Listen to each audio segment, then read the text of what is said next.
wish I had clothes.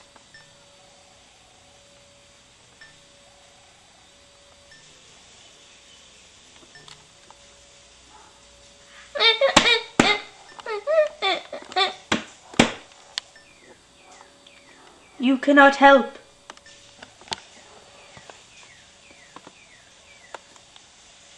Harry, you wonderful boy, you brave, brave man, let us walk.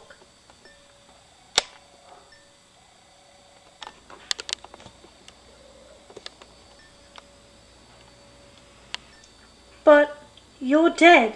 Oh yes, then I'm dead too? Ah, that is the question, isn't it? On the whole, dear boy, I think not. Not? Not. But I should have died. I didn't defend myself. I meant to let him kill me, and that will, I think, have made all the difference. Explain. But you already know. I let him kill me, didn't I? You did. Go on. So the part of the soul that was in me, has it gone? Oh yes. Yes, he destroyed it. Your soul is whole and completely your own. But then, what is that, Professor? Something that is beyond either of our help. But if Voldemort used the killing curse, and nobody died for me this time, how can I be alive? I think you know that. Think back. Remember what he did, in his ignorance, in his greed and his cruelty. He took my blood! Precisely. He took your blood and rebuilt his living body with it. Your blood in his veins, Harry. Lily's protection inside both of you. He tethered you to life while he lives. While I live. While he lives? But I thought it was the other way around. I thought we both had to die. Or is that the same thing? Are you sure we can't do anything? There is no help possible. Then explain more. You were the seventh Horcrux, Harry. The Horcrux he never meant to make. He had rendered his soul so unstable that it broke apart when he committed those acts of unspeakable evil. The murder of your parents, the attempted killing of a child. But what escaped from that room was even less than he knew. He left more than his body behind. He left part of himself attached to you. That would be the victim who would survive. And his knowledge remained woefully incomplete, Harry. That which Voldemort does not value, he takes no trouble to comprehend. Of house elves and children's tales, of love, loyalty, and innocence, Voldemort knows and understands nothing. Nothing. That they all have a power beyond his own, a power beyond the reach of any magic, is a truth he has never grasped. He took your blood, believing it would strengthen him. He took into his body a tiny part of the enchantment your mother laid upon you when she died for you. His body keeps her sacrifice alive, and while that enchantment lives, so do you, and so does Voldemort, one last hope of himself. And you knew this? You knew all along? I guess, but my guesses have usually been good. There's more. There's more to it. Why did my wand break the wand he borrowed? As to that, I cannot be sure. Have a guess, then. Well, what you must understand, Harry, is that you and Lord Voldemort have journeyed together into realms of magic hitherto unknown and untested. But here is what I think happened, and it is unprecedented, and no wand-maker could, I think, ever have predicted it or explained it to Voldemort. Without meaning to, as you know, Lord Voldemort doubled the bond between you when he returned to human form. As part of his soul was still attached to yours, and thinking to strengthen himself, he took a part of your mother's sacrifice into himself. If he could only have understood the priceless and terrible power that sacrifice, he would not, perhaps, have dared to touch your blood. But then, if he had been able to understand, he could not be Lord Voldemort, and might never have murdered at all. Having ensured this twofold connection, having wrapped your destinies together more securely than ever two wizards are joined in history, Voldemort proceeded to attack you with a wand that shared the core with yours. And now something very strange happened, as we know. The cores reacted in a way that Lord Voldemort, who never knew that your wand was twin of his, had never expected.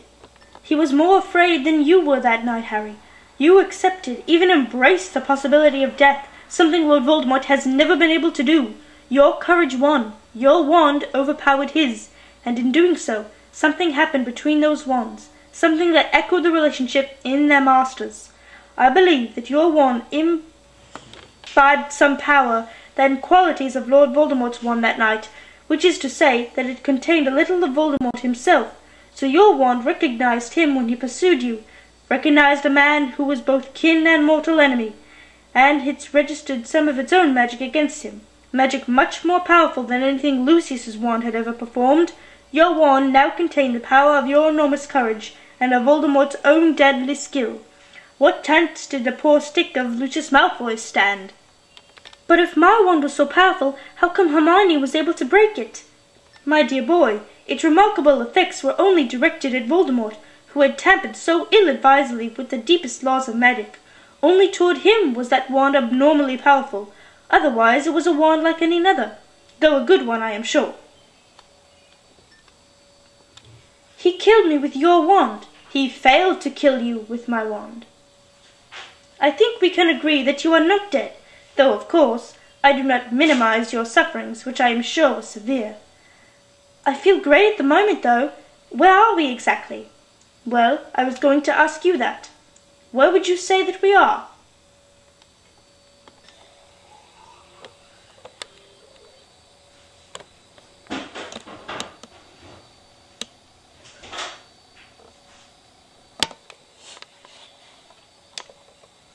It looks like King's Cross Station, except a lot cleaner and empty, and there are no trains as far as I can see. King's Cross Station? Good gracious, really? Well, where do you think we are? My dear boy, I have no idea. This is, as they say, your party. The Deathly Hallows. Ah, yes. Well, can you forgive me? Can you forgive me for not trusting you, for not telling you? Harry, I only feared that you would fail, as I had failed. I only dreaded that you would make my mistakes. I crave your pardon, Harry. I have known for some time now that you are the better man. What are you talking about? The Hallows, a desperate man's dream. But they're real.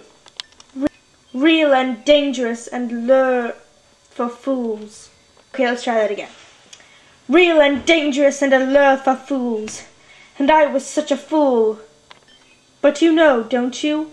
I have no secrets from you any more. You know. What do I know? Master of Death, Harry, Master of Death. Was I better, ultimately, than Voldemort? Of course you were. Of course, how can you say that?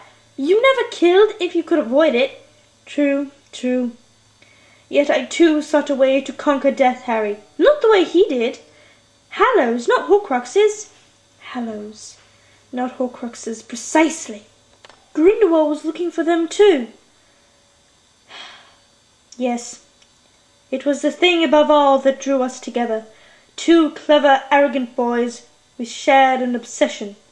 He wanted to come to Godric's Hollow, as I am sure you have guessed, because of the grave of Ignatius Peverell. He wanted to explore the place the third brother had died. So it's true, all of it. The Peverell brothers, yes, were the three brothers of the tale. Oh, yes, I think so. Whether they met death on a lonely road, I think it more likely the Peverell brothers were simply gifted, dangerous wizards who succeeded in creating powerful objects. The story of them being Death's own Hallows seemed to me sort of a legend that might have sprung up around such creations. The cloak, as you now know, travelled down through the ages, father to son, mother to daughter, right down to Ignatius's last living descendant, who was born, just as Ignatius was, in the village of Godric's Hollow. Me? You. You have guessed, I know, why the cloak was in my possession on the night your parents died. James had showed it to me a few days previously. It explained much of his undetected wrongdoing at school. I could hardly believe what I was seeing. I asked to borrow it, to examine it. I had long since given up my dreams of hunting the Hallows, but I could not resist. I could not help taking a closer look. It was a cloak, the likes of which I had never seen, immensely old, perfect in every respect. And then your father died, and I had 2 Hallows at last all to myself. The cloak wouldn't have helped them survive, though. Voldemort knew where my mum and dad were. The cloak couldn't have made them curse-proof. True, true. So you'd given up looking for the Hallows when you saw the cloak? Oh yes, you know what happened, you know. You cannot despise me more than I despise myself. But I don't despise you. Then you should.